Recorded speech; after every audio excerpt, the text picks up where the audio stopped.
علی جوینان انجام بدن یکیتی و دیسان گوران جویانه و عبریاره هر سه علی جیل هولی ری به جوندگل کومالوی گرتو و دیسان یکیتی لور جبلی فراکسیونن کردی فراکسیونن عربی چه دنگو باسن وان هنه بەڵێ مراد من دەگەڕێمەوە لای میوانەکەم عادلوری بۆی ڕابۆچوونی ئەو سەبارەت بە پۆستەکانی دوای گۆڕان کاک عادل ئێمە پێشەوەی بچینە ئستۆدیۆ پرسیاریەوەم لێت کە لە ئێستادا گۆڕان و ببوورە یەکگرتو و کۆمەڵ و یەکێتی بەبێ گۆڕان و پارتی لە کۆبوونەوەدان سەبارەت بەم بارودۆخە ئێوە وەکو یەکگرتو چۆن ڕوانینەوە کۆبوونەوە بەتەکی دەرەوێت بە کۆبوونەوە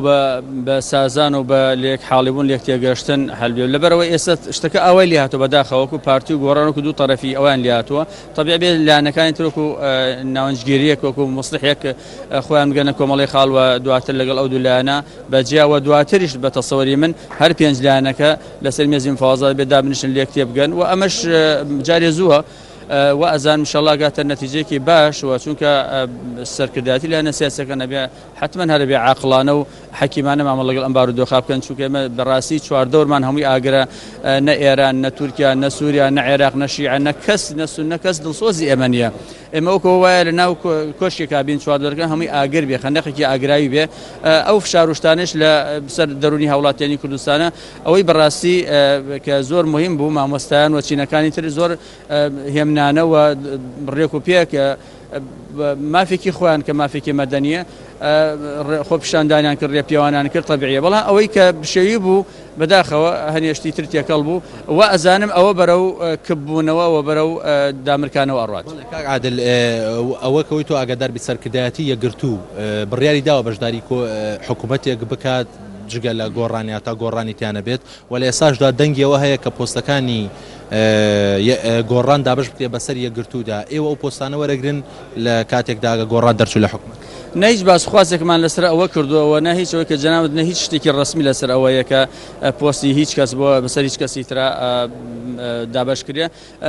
ئەگەر گۆڕان خۆی ڕای وابێ مەسەرەن ئۆپۆزیسیۆن دیوەکو چۆن ئێمە سێلایەنەکە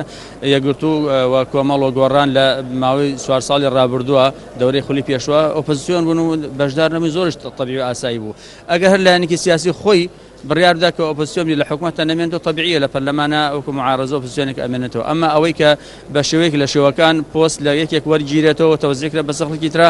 ئەوەم عەرز کردی کە ئێمە 96 خاوەنی قسەی خۆمان بوون وتومانە کاکە ئەو کورسیانە یا ئەو نوێنەرایەتیانە خاوەنی خۆیانیان هەیە ناکرێ بدرێت بە کەسی تر ئێمە هەوڵی ناوەنجیگیری ئەدەین و هەوڵ ئەدەین ئەو تەوەتر و کێشانە نەمێنن و باری دەرونی خەڵک زیاتر قورستر و گەورەتر و ناخۆشتر نەکرێ و بە تاکید یەکگرتووە هەمیشە ناوەنجیگیری ئەکاوە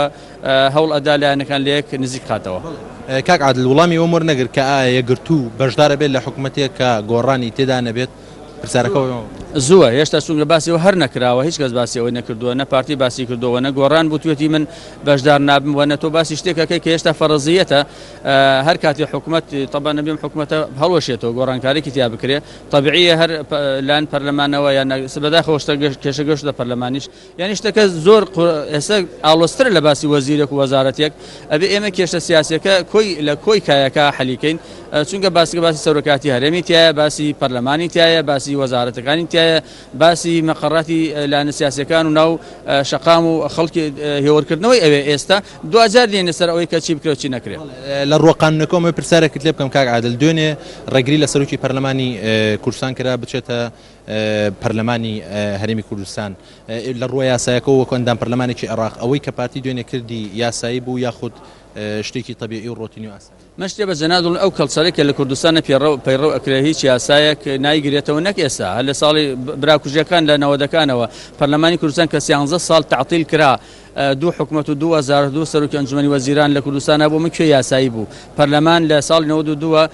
کە تەشکیل کرد لە 94ەوە هەتا 95 ینی ئەوەنە ساڵ چی ڕسمیەت و شتێکی بۆ شکوەیەکی بۆ مایەوە لەبەر ئەوە زۆر شت بە یاسا بۆ هەمزوو وتمانەکە کە کێشەکان با هەموو نەکەینە کۆڵی یاسا چونکە یاسا ئەوەنە قایم و قۆڵ ئەوەنە محکەم نییە خۆی متایسە دەستوورێکمان نییە کێ پارێزەری لە یاسا ئەکا تا ئێسش بەداخەوە هێزی پێشنەوەی کوردستان کە لە بەرەکانی جەنگە وەسڵا و ڕێز و نوازشمان بۆیان هەیە کە بۆ خۆڕاگریان بۆ کۆڵنەدانیان بەداخۆی ئێستاش بازی ئاڵا بازی ڕنگ و شت بەرزەکرێتەوە لەبەر ئەوە نابێ ئێمە یاسایەکە لاوازە هێشتا کە پێی نەگرتووە هەموو ئەم کێشە قورسانە بکەنە کۆڵی یاسا بە تەکید یاسا لە ژێر ئەو بارە قورسە دەرناچێ و ئەبێ ئێمە بە سازان و بە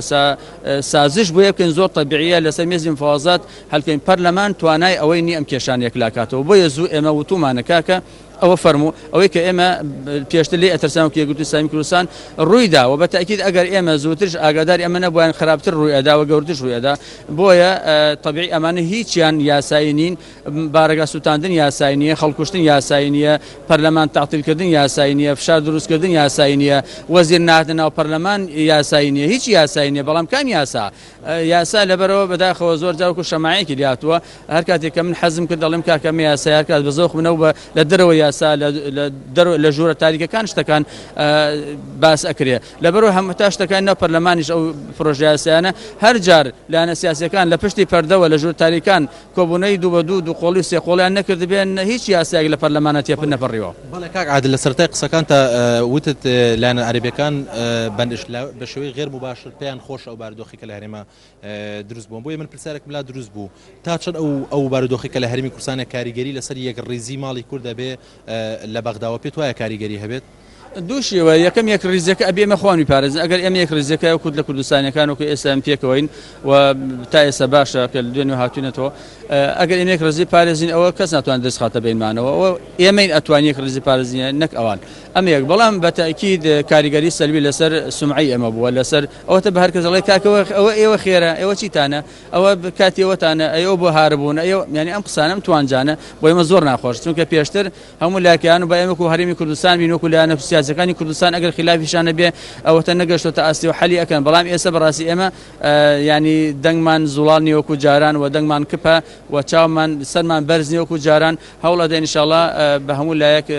وێنایەکی جوان بگرین لێرە لە ئیعلامی عەرەبیەکان باسمان کردووە هیچ خلافێکی بینی خۆمان لە ئیعلامی عەرەبی لە دەرەوە باس نەکرێ هەرچی هەبێ لە بینی خۆمانە حەلیکەین و چۆن پێشتر حەکیمانە مامەڵەمان کردووە هەروە بکەینەوە. کاک عادل دەبا دو پرسیارم بێ بە کورتی وڵام بێتەوە سوپاس دەکەم نووسراوتانە بێ وەکو یەکگرتو یاخود هەوڵێک کە دەرفشار بخەنە سەر پارتی و گۆڕان بۆی نووسراوێکی یەکڕیزیتان هەبێ و لە بینای پەرلەمانی عێراقدا بخوێن. ئێمە هەوڵ ئەدەین ئەگەر شتێک هەبێ باشە بەڵام ئەمڕۆشتە لەگەڵ بازێک برادران هاتووتیان کاکەمە وتمان ئەگەر کۆبنەوەمان بۆ ئەوی بەیاننامەیەک دەرکەن بێتە هۆی لە یەکترازانی زیاتر دەستی لێمەدەن چونکە سەبەینمان باشە و مشکلەیەکمان نییە بەڵام ئەگەر شتێکە بێ وەکو چۆڵی تەهدیە بکردن بێ یا وەکو کورد لە کوردستانیەکان بەیاننامەیەک بێ بۆ ئیعلام عەرەبیەکان بۆ ئەوەی ترکە کاکە ئەو شتێکە لە کوردستانە ئەگوزەریە شتێکە حاڵەتێکی تەبیعیە ئەوەی کە علاقەی بە موچە و بە داواکاری هەوڵاتیانەوە هەنێشتی تریش ڕووی داوە ئەوە چەند دەستێک بێ ڕەنگە و ئینشەڵڵا کۆنتڕۆڵ کراوە حەکیمانە حەلیەکەن شتێکی ئالەم شێوە دەرچێنین باشە بەس ئەگەر باسی ئەوە بێ کێشەکانی کوردستان لێرە بێ ئێمە حەلکە بە تەکید بێ محل ناکرێت بە پەرلەمانی کوردستانش حل ناکرێت بە نوێرانی خەڵکی کوردستانش حل نەکرا لایەنە سیاسیەکان سەرکردایەتی لایەنە سیاسیەکان ڕاستەوخۆ ئەبێ دابەزنە سەر ئاستی کێشەکان ئەوان حەلی بکەن لەبەرەوە ئەو کێشانە گەورانە بە ئێمە حل ناکرێت ئێمە ئەوەی پێمان نەکرێت هەوڵ بدەین ئەمانە بە تەخفیفی بدەین بە ئیعلامی عەرەبیە ئەو مهمە بەلایەمەوە. زۆر سپاس بۆ عادل نووری ئەندامی فراکسیۆنی یەکگرتو بەڵێ مرادەوەی جۆت لێ بوو ڕابۆچوونی ئەندامێکی دیاری فراکسیۆنی یەکگرتو بوو لە بنای پەرلەمانی عێراق و ئاماژەی بۆ کرد کە لە داهاتوودا هەوڵە دەن فشار بخەنەوە نووسراوێکی یەکڕیزیان هەبێ سەبارەت بە یەکڕیزی ماڵی کورد ئەمەوە بڵێ مراد تا ئێستا لایەنە عەرەبیەکان لە بنای پەرلەمانی عێراق ئەوەی بە پێ و زانیاریانی منەوە چەند ئەندام پەرلەمانێکی فراکسیۆنی یاخود فراکسیۆنی دەوڵەتی یاسا کە گەورەترین فراکسیۆنی نێو پەرلەمانی عێراق پرسیاری ئەویان کرد کە ئەوان قسەیانە بێ سەبارەت بە ئەو پێشاتانی کە لە هەرێمی کوردستان ئاماژیان بۆ کرد کە تا ئێستا لە ئاستی سەرکردایەتی یاخود لە ئاستی حزبەکانی خۆیاندا لە ئاستی فراکسیۆنە گەورەکاندا هیچ بڕارێک نەدراوە کە تەدەخول یاخود دەسوەردەنە سەر ناوخۆی هەرێمی کوردستان بەڵام ئاماژەی بۆ کرد کە هەر نووسراوێک هەبێ و هەر پێشاتێکی ئاسایی بێ بە شێوەیەکی علەنی بڵاوی دەکەن و بە شێوەی نووسراو لێرەدا دەیخوێننەوە بۆیە دەنگۆی ئەوە شەیە کە لایەنی شیعە بە فەرمی بەیاننامەی خۆی هەبێ سەبارەت بە بارودۆخی هەرێمی کوردستان بەڵام تا ئێستا لایەنی سنی یەکلایی نەبووەتەوە. بەڵێ مراد بەڵێ ئومێد فراکسیۆنی پارتی هەڵوێستیان چییە؟ لە ڕاستیە من بەرەوەی بێمە پەخشی ڕاستەوخۆ لە هاوپەیمانی کوردستانی کە یەکێتی و پارتیدا لەوێ بووم نزیکەی دە ئەندام پەرلەمانی فراکسیۆنی پارتیش لێ بوو ئاماژەم ویستم هەڵوێستی ئەوان لێدوان لەوان وەرگرم ئاماژیان بۆ کرد کە پێیان ڕاگەندراوە هیچ لێدوانێک لەو بارەوە نەدەن تاکو خۆیان لە سەرکردایەتیەوە پێیان ڕاگەنرێت کە لە دوان بدەن بەڵام بەپێ ئەو زانیارانەی کە لای منە و پێشەوە بێن بەخشی ڕاستەوخۆوە خەریکی ئامادەکاری نووسراوێک بوون بەڵام دروست نازانم کەی نووسراوەکە بڵاو دەبێتەوە بەڵام نووسراوەکە خەریکی نووسراوەکەن کە وەکو فراکسیۆنی پارتی سەبارەت بە بارودۆخی هەرێمی کوردستان بڵاوی دەکەنەوە ئاماژەی بۆ کرد من قسەم لە لەگەڵ تارق گەردیگا کرد ئاماژەی بۆ کرد کە نووسراوەکەیان تەنها بۆ ڕاگەاندنە خۆشیان نایخوێنەوە تەنها ئیمزای چەندەندان پەرلەمانێکی پارتی لەسەر بێت وەکو فراکسیۆنی پارتی بەڵام تام دەقێ نازانم هیچ فراکسیۆنێکی دیکە زانیاریمان نییە کە هیچ فراکسیۆنی دیکە بەشداری لەو نووسراوی پارتیدا بکات بەڵێ مراد بەڵێ ئومێد محەممەد سپاس ji بۆ تەم دیگەشنداتیدا پێزانین بێتر ji te wergirîn dubare dem baş belê temaşevanên hêja